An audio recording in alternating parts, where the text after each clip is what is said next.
La sangre lleva corriendo miles de años por las tierras sagradas del Oriente Medio. Aquí están, grabadas en la tierra, las cicatrices de las batallas libradas entre tres de las grandes religiones del mundo. Pero la herida más profunda fue la causada por la guerra entre cristianos y musulmanes, iniciada a finales del siglo XI y que duraría 200 años. En juego estaba una pequeña franja de tierra de unos pocos cientos de kilómetros de larga, pero con un gran premio: Jerusalén. En 1096 partieron en un ostentoso despliegue más de 60.000 guerreros cristianos desde Europa en lo que sería la primera cruzada. Su objetivo era Jerusalén.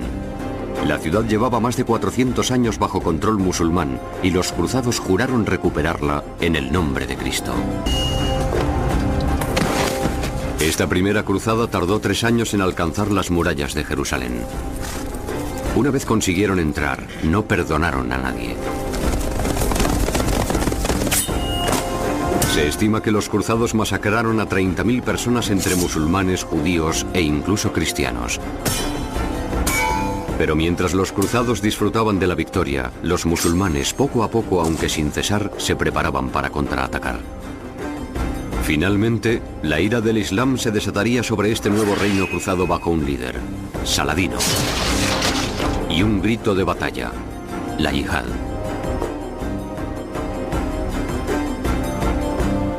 William de Tyre, arzobispo cristiano, fue un gran estudioso y sus crónicas han dejado el archivo más importante de la vida de los cruzados.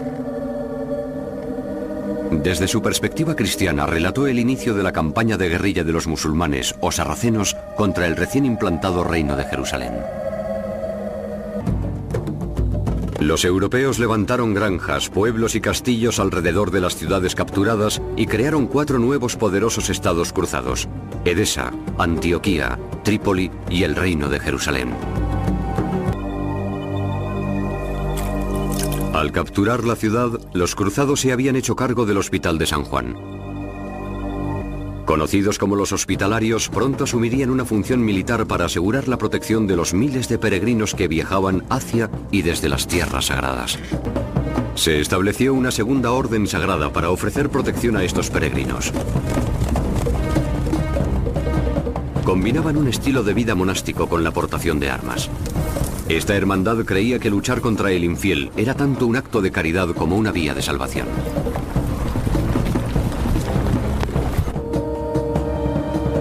Se les conocía como los Caballeros Templarios.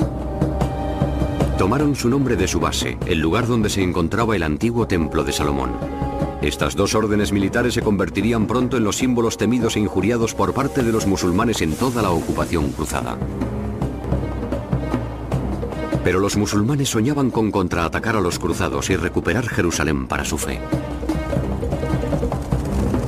De nuevo, se pronunciaba una vieja palabra árabe: la llamada a la lucha, yihad.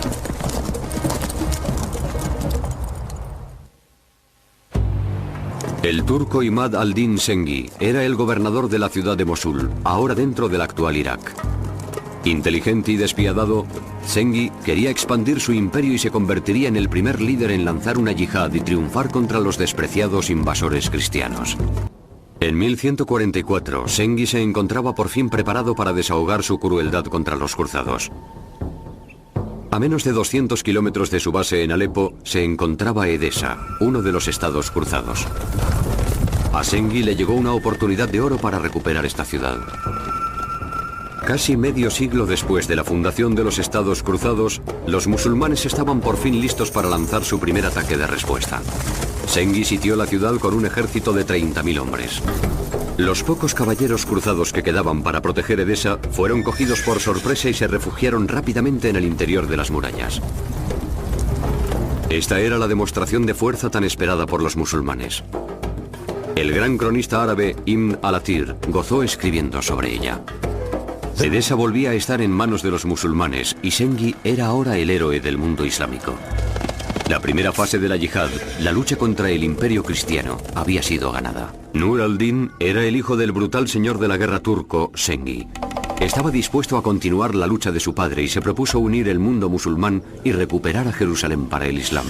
Los cristianos vieron el ascenso de este nuevo líder como una seria amenaza para los reinos cruzados. Su mensaje era sencillo y directo: unidad y yihad. El 1 de diciembre de 1145, el Papa Eugenio III se vio obligado a tomar acciones drásticas. Hizo un llamamiento a la Segunda Cruzada.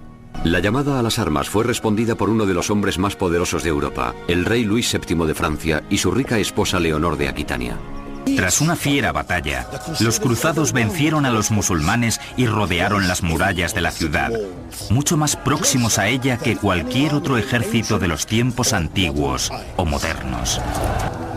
A los damasquinos, tan orgullosos de su independencia, les quedaban pocas opciones. Al final decidieron solicitar a Nur al-Din que les enviara su ejército.